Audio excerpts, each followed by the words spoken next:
Hey guys, welcome back. How you been? Lord Hellhound, welcome back to the Horror Metal channel.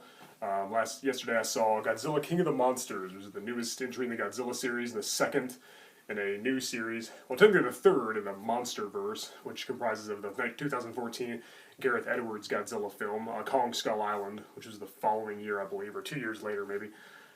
And now the most recent one, Godzilla King of the Monsters, which shares the title, the Americanized version of the 1954 original. What did I think? Well, I'm a huge Godzilla fan, and I was very thrilled to see Godzilla, Mothra, Rodan, and Ghidorah in the same movie.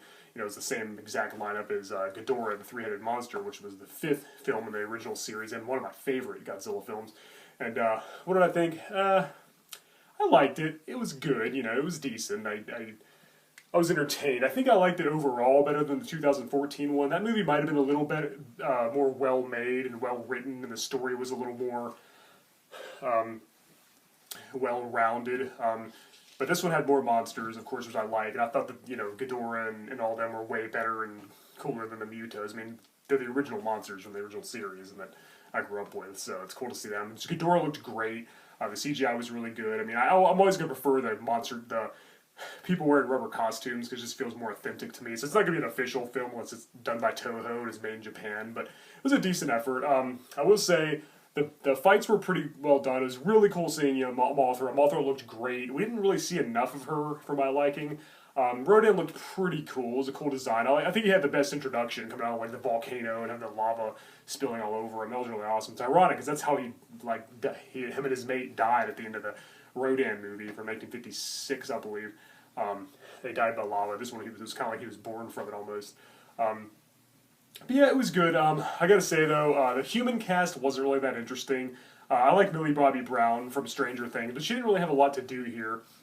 Vera Farmiga, who played her mom, was kind of, she wasn't very likable. None of the cast were really very likable or relatable, and some people just showed up and then we never saw them again. Hell, Joe Morton.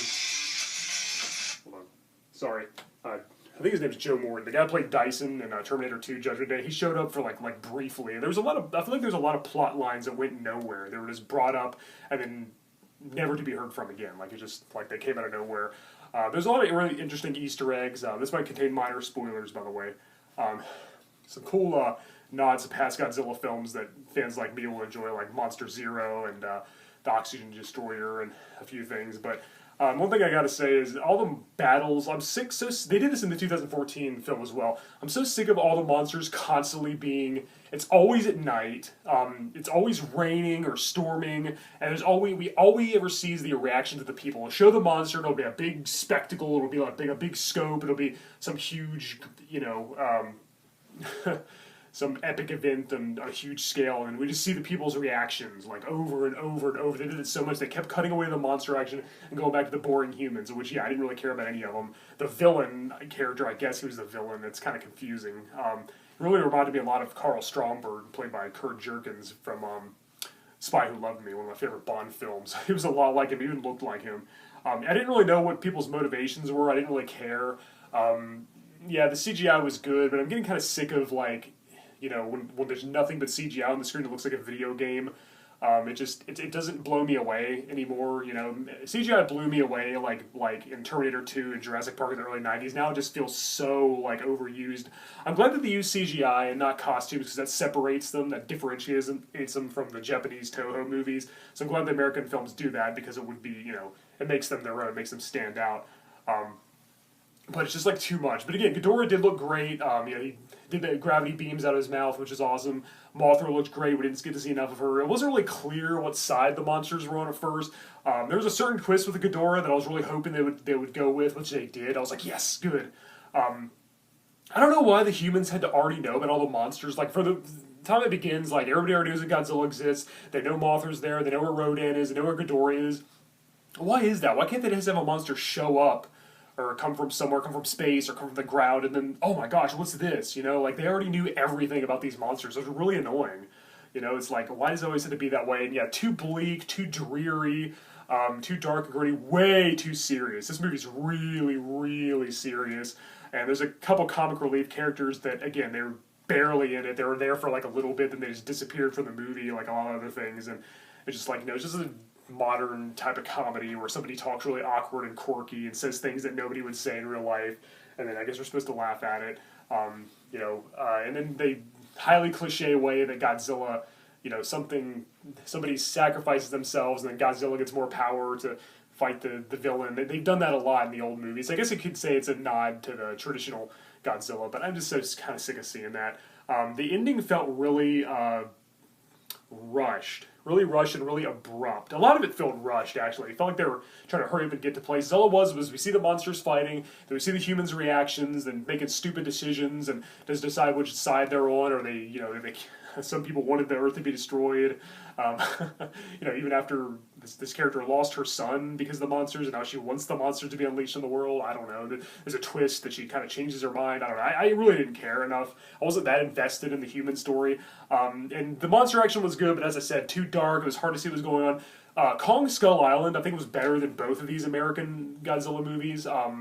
This one, of course, is better than the 1998 travesty, but Kong Skull Island was way more fun. It had more, lighthearted comedic moments, and a lot of it was at daytime. We could clearly see the monsters fighting. It focused a lot on the monsters. We saw a lot of Kong and the reptilian creatures he was fighting. And this one, we didn't see a whole lot of the monsters. And when they did again, it was just dreary and raining and storming. And I'm just so sick of that. Like, why are they so obsessed with that?